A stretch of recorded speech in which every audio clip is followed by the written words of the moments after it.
for reconsideration, no? So ito mga kaibigan, no, ang desisyon ay pwedeng magbago anytime, no? So itong Senate, mga kaibigan, no, Senate acted without hearing this stage. That's like deciding a case without hearing other witnesses. Nagmamadali, hilaw na hilaw, no, mga kaibigan. Ito ha, mga kaibigan ha. Okay. Sabi nga dito, the best decision ang pag-archive, no? May mga nagsasabi mga kaibigan ng mga legal minds na the best decision pa rin daw itong pag-archive sa articles of impeachment kaysa ibasura ng tuluyan.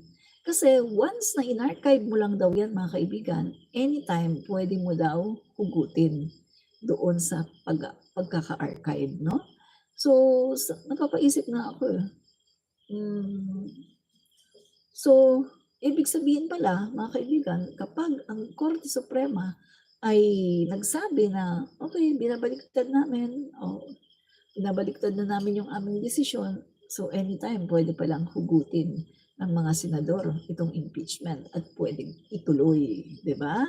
Kaya kung titingnan natin yung Thanksgiving, yung victory party na ginawa ng kampo ni VP Sara Duterte ay sobrang hilaw na hilaw.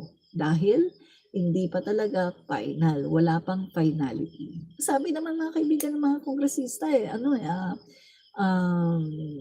tatanggapin naman nila no? Tatanggapin nila. Just in case ito talagang Korte Suprema ay hindi aminin na yung kanilang pagkakamali at hindi nila i-overturn yung kanilang decision, tatanggapin yan. Meron namang February 6 pwede namang magsampa ulit sa February 6. Kasi kita nyo nga mga kaibigan na maging ang ating Pangulo, sinabi ng Pangulo natin nung tinanong siya patungkol dito sa impeachment, ang sabi po ng Pangulo natin ay wala namang kumbaga wala namang merito yun, no? Pagdating sa kaso ng impeachment kay Sara Duterte. Kasi ang inatake lang naman dito ay yung legality, no? Yung pagiging constitutional, yung proseso. Pero yung kaso, yung merito ng kaso, yung mga facts, yung mga ebidensya ay naka-intact siya at nandyan. Malakas ang ebidensya laban sa Vice Presidente. Yan nga ang dahilan kung bakit nila pinapanal and void ang kaso. Yan nga ang dahilan kasi matibay nga talaga ang mga ebidensya. At alam ng kampo ng Vice Presidente na kapag natuloy ang trial, wala na, tapos na ang kanyang karera.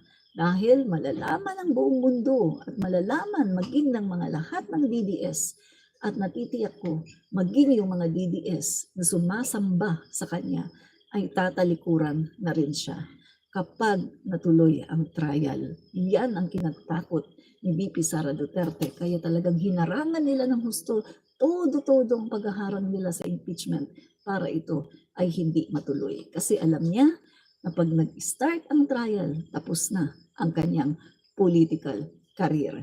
Tapos na ang kanyang ambisyon. Pero, please na muna kayo ngayon. Lasapin niyo muna ang inyong kaligayahan, no? Sa pagka-freeze nitong impeachment na to. Dahil malapit na rin ang February 6, 2026. At meron na namang ihahain na impeachment laban kay VP Sara Duterte. Dahil natitiyak ko, hindi titigil ang mga civic groups, hindi titigil ang mamamayang Pilipino para magsampa ng impeachment complaint laban kay VP Sara Duterte. Hindi sasayangin ng mamamayang Pilipino yung nangyari na hearing sa good governance sa House of the Representatives kung saan naglabasan ang napakaraming ebidensya ng mga katiwalian ng mga pagnanakaw sa confidential funds, kung saan napakarami, almost 2,000 ba, na mga resibo na mga gawa-gawang pangalan, katulad na lang ni Mary Grace Piatos, na Kokoy Villamin, at yung pangkahina-hinala na mga bayad na mga milyon-milyon para lang sa sa mga safe houses, na bakit gagastos ka ng ganyan kalaki, milyon-milyon sa safe houses? At yun pang inamin ng mga AFP personnel na hindi daw sila naka-receive kahit 5 duling dito sa opisina ni VP Sara Duterte. Gayong ang sinasabi ng opisina ni VP Sara Duterte, sinasabi ng kanyang mga opisyal na gumastos daw sila sa Youth Summit, no? Youth Summit. Kain daw ng almost 3,000 ng mga kabataan sa Youth Summit dito nga no sa AFP. At ang sabi naman ng AFP, never silang nakatanggap kahit 5 duling. At ito pa ha, yung certification, mga kaibigan, certification na nagpapatunay na meron silang nagawa, meron silang accomplishments ay napag-alaman din, no? Na basta lang pala nila ito hiningi sa AFP. At anong sabi ng mga AFP personnel? Kung alam lang daw nila na gagamitin yung certification para doon, ay hindi daw sana sila magbibigay. Dahil, bakit ka nga naman magbibigay ng certification for accomplishments? Samantalang wala namang programa ang DepEd na in cooperation with AFP na kung saan sila ay gumastos doon. Wala naman, di ba? So bakit nga magbibigay ng ganong certification? So malinaw na malinaw mga kaibigan, plus yung mga bribery, yung pag-amin ni Mercado na binigyan siya ng 50,000 9 envelopes, yung pag-amin nung isa pang empleyado, mataas na empleyado ni VP Sara Duterte na nakakatanggap daw siya ng 25,000. Hindi natin alam kung talagang totoong 25,000.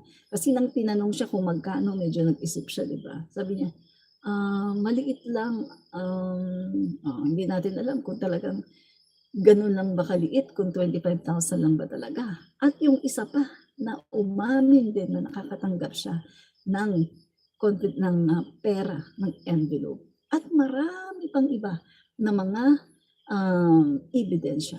So lahat ng ito mga kaibigan, hindi natin ito palalampasin. Ang mamamayang Pilipino, hindi ito palalampasin. Kaya nga, pagdating po ng 2026, February 6, meron na naman, asahan nyo, another impeachment complaint laban kay Vice President Sara Duterte. Hanggat hindi niya ito sinasagot mga kaibigan, through trial, hanggat itinatago niya mga kaibigan, hindi siya titigilan. May 3 taon pa tayo, no? 2026, 2 taon na lang pala, 2026, 2027, no? 2 taon na pwede pang magsampa ng impeachment. So, eto pa mga kaibigan, no? Mananatili sa utak ng mga Pilipino hanggat walang trial, mananatili sa utak ng mga Pilipino na si VP Sara Duterte ay isang tiwaling opisyal. Diba? Yan po mga kaibigan ang katotohanan, no? So, ito, mga kaibigan, no? Meron pong mga factual errors, no, sa Leonen decision. Ito po ang sabi ni Garrido. Leonen's ponensya may false citation. Footnote 30, ABS-CBN mismo nag-deny.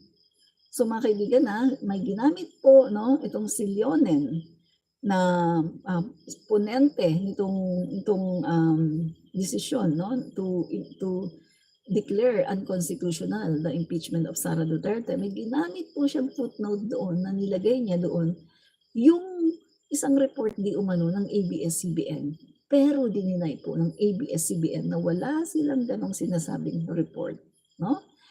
Pangalawa, ABS-CBN aired live the plenary vote. Tingnan niyo mga kaibigan, no? Tingnan niyo mga kaibigan, pinalabas pa pala ng ABS-CBN yung live kung saan bumoboto yung mga membro ng House of the Representatives. At dito nagbotohan 215 na mga kongresista ang nag-agree at bumoto para ipa-impeach itong si VP Sara Duterte. So malinaw na malinaw ang ebidensya. Pangatlo, sequence of events, mali sa ruling. Fourth complaint adopted before archiving the first 3, not the other way around. So mga kaibigan, nagkaroon na muna ng fourth complaint, no?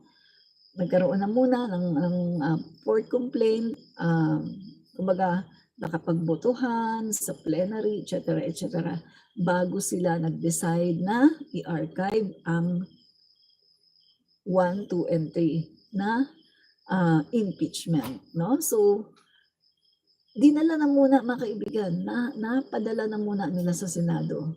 Pagkadala nila sa Senado, saka lang in-archive itong 1, 2, and 3 na impeachment. So, ibig sabihin, nasan doon ang na-trigger ang 1-year bar rule? Wala.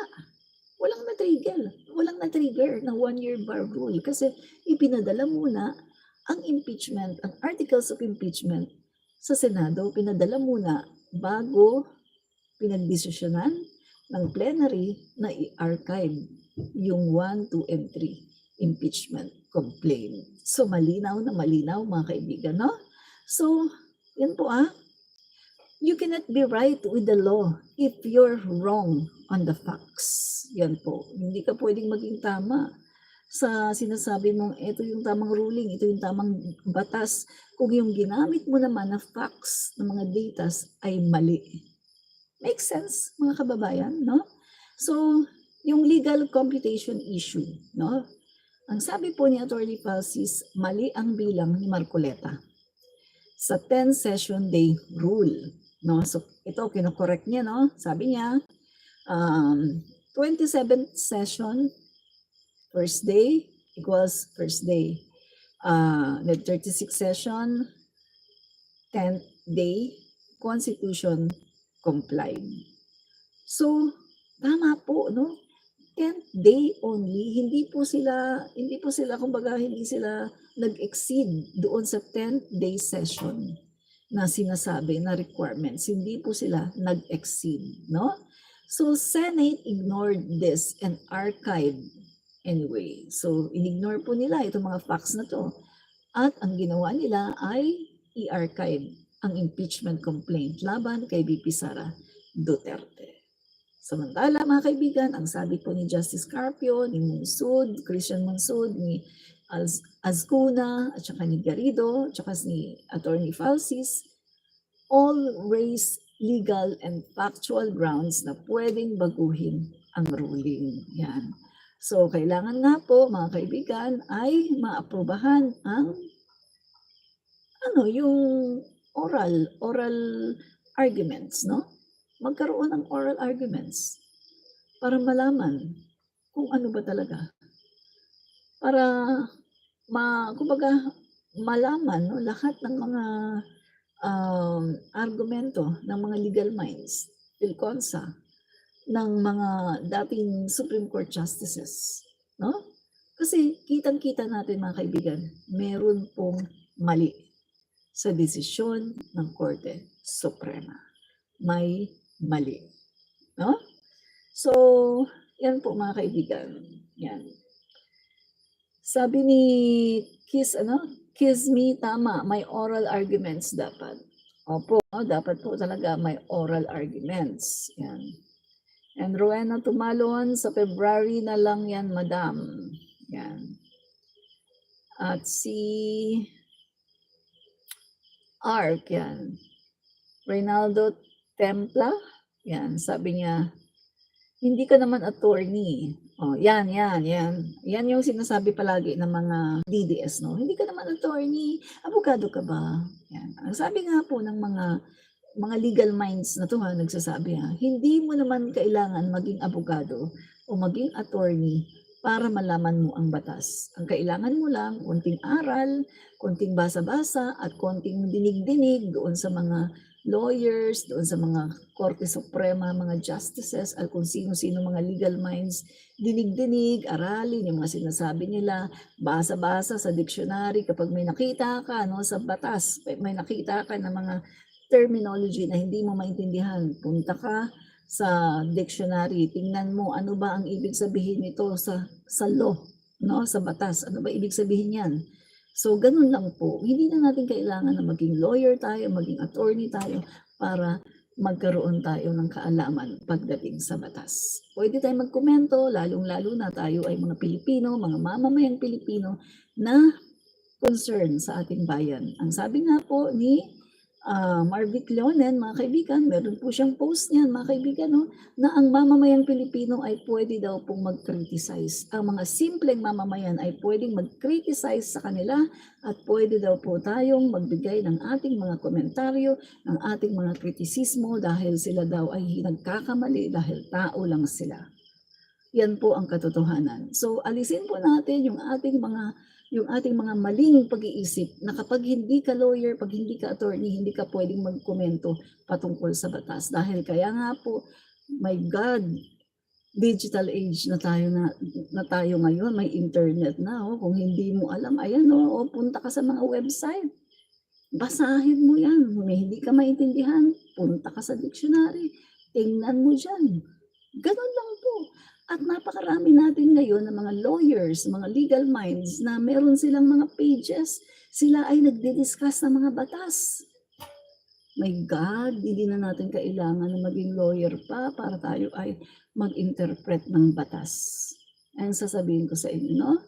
Pwede tayo mag-interpret ng batas basta ginagamit natin yung mga resources na patungkol din, no, sa ating dinidiscuss. Nandiyan ang ating konstitusyon, nandiyan yung mga jurisprudence, nandiyan yung ating mga dictionary, nandiyan ang ating mga legal experts na pwede nating pakinggan para tayo ay matuto. Kasi kung ganyan po, no, kung ganyan po ang magiging utak ng bawat Pilipino, parang si VP Sara Duterte lang. VP Sara Duterte, anong sabi ni Sara Duterte? Isa daw siya sa naging problema sa DepEd kasi daw hindi daw niya na-review ang matatag curriculum dahil wala daw siyang background sa education. My God! Hindi mo na kailangang maging teacher or may background sa education. Hindi mo na kailangan yan para mabasa at maintindihan mo ang curriculum, para ma-review mo ang curriculum. Kailangan mo lang maging masipag. Paano? Meron ka namang time. Basahin mo yan, yung curriculum. Pag may hindi ka naintindihan, andun, meron kang eksperto, meron kang mga ASEC, USEC, meron kang mga master teachers. Pakipaliwanag mo nga sa akin ano bang ibig sabihin nito? In 1 year, hindi mo ba yan maiintindihan? Hindi mo ba marireview yung matatag curriculum na yan? Katamaran ang ginawa po ni Vice President Duterte ay katamaran. Kinuha niya ang Department of Education, no, bilang tinanggap niya as Secretary ng Department of Education, pero hindi niya tinanggap yung hamon na gawin ang kanyang trabaho. Pinaubaya lang niya sa kanyang mga ASEC at sa kanyang mga USEC ang kanyang trabaho. Kaya naging palpak. At yun, malay natin, baka kaya nagkaganyan ang DepEd sa kanyang panahon, baka niloloko na lang siya. Hindi pa niya alam kung ano nangyayari dahil na hindi nga siya hands-on at hindi nga niya inaalam kung ano ang kanyang trabaho. Dahil ang katwiran niya, wala naman daw siyang background sa education. Aba, malala, kapag ganyan ang utak ng mga Pilipino, hindi tayo uunlad. So mga kababayan, no, sorry sa aking rant dito, pero mga kababayan, iwasan nyo na yung ganyang klaseng kaisipan na porke hindi kayo lawyer ay hindi na kayo makakapag-aral ng batas, makakapag-aral ng konstitusyon, makakapag-bigay ng mga kuro-kuro, opinion, hindi niyo kaya dahil hindi kayo lawyer. Iwasan nyo na po yung ganyang klase na mentalidad.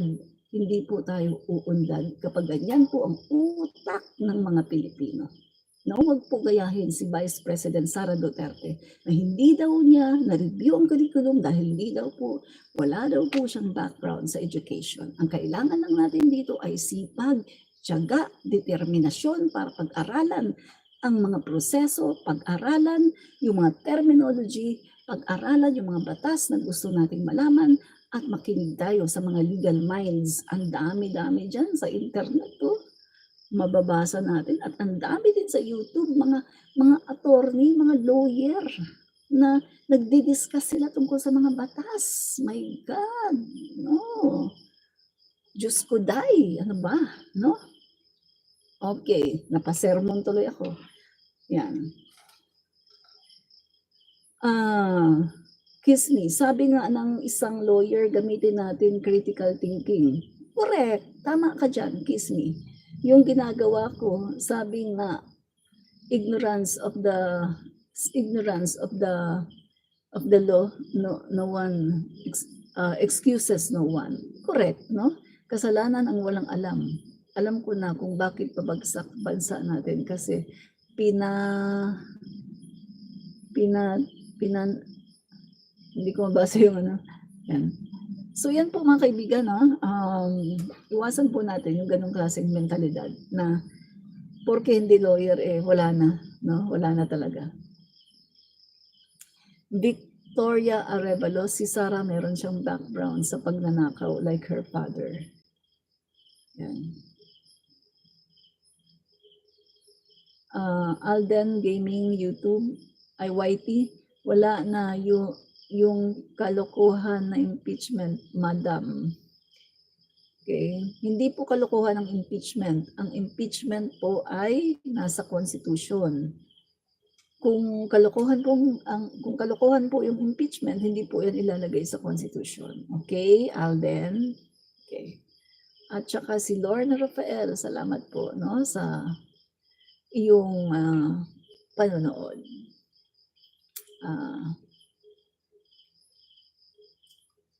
Okay.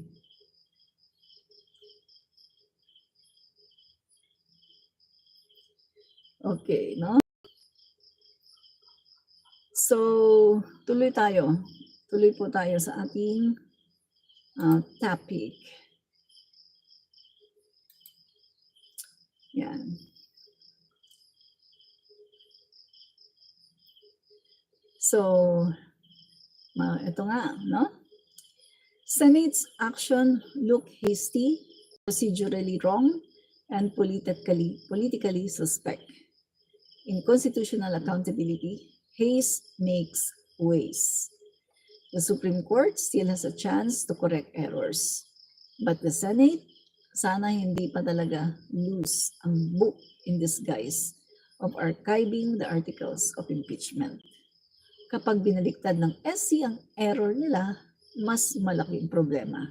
Lalo na kung patuloy na poprotektahan ng mga senador si Sara Duterte. Tingnan din natin kung rerespetuhin ng Senate ang magiging desisyon ng Supreme Court kung sakaling baliktarin ang naunang desisyon. Correct, no? Mga kaibigan, baka mamaya kapag binaliktad ng Korte Suprema, no, yung desisyon nila, baka mamaya sasabihin naman ng Senate, sige, magbutuhan tayo. Yung majority wins. Wala na. Pag ginawa nila yan, mga kaibigan, ibig sabihin, sinungaling sila. Kasi di ba ang sabi nila, nag-a-abide sila sa ruling. Sumusunod sila sa ruling ng Korte Suprema. Ngayon, kapag ang Korte Suprema ay binaliktad nila ang kanilang hatol at sinabing, sige, nagkamali kami, so okay na itong impeachment. Kapag hindi sinunod yan ng Senado, mga kaibigan, ibig sabihin, lahat sila dyan sinungaling. Sinungaling yung mga yan. Yung mga mag-a-agree, kapag hindi nila sinunod yan, sinungaling sila. Kasi yan yung sinasabi nila sinusunod lang daw nila yung desisyon ng Korte Suprema. Kung magdesisyon nga na, hindi pala siya unconstitutional, sige po pwede. So kailangan sundin nila, mga kaibigan. Kailangan din nilang sundin yan at kailangan nilang i-proceed ang impeachment trial sa Vice President. Make sense? So yan po, mga kaibigan, isang oras na po tayo, no? So maraming pong salamat sa mga nanood, no? Maraming pong salamat, no, mga kaibigan. Good night, bye-bye, and God bless you. Paki-double tap, mga kaibigan, to like, no? Double tap to like. At saka kung hindi pa kayo nakasubscribe, paki-subscribe na rin at paki-push ang notification bell. At yun nga, para kayo ay ma-notify kung ako'y nagla-live. At saka paki-share na rin sa inyong newsfeed, sa inyong kaibigan, sa inyong group, etc. etc. Marami pong salamat. Eto po muli si Admin Rich, komentarista. Meron po ako sa Facebook, Admin Rich. Type niyo lang, Admin Rich. Wala pong wala pong space. Parang katulad niya, no? Yan yung nasa yung nakasulat diyan, no? Admin Rich, no? Admin Rich lang po. Type niyo po yan, makikita niyo na ako sa Facebook at saka sa TikTok din po, Admin Rich, no? Yan po, yan yan Admin Rich. Kahit huwag niyo nang i-type yung komentarista, ito lang, Admin Rich lang, no? Lalabas na po ako sa aking Facebook. Marami pong salamat. Bye-bye and God bless. Fight fake news. Expose the truth. Bye-bye.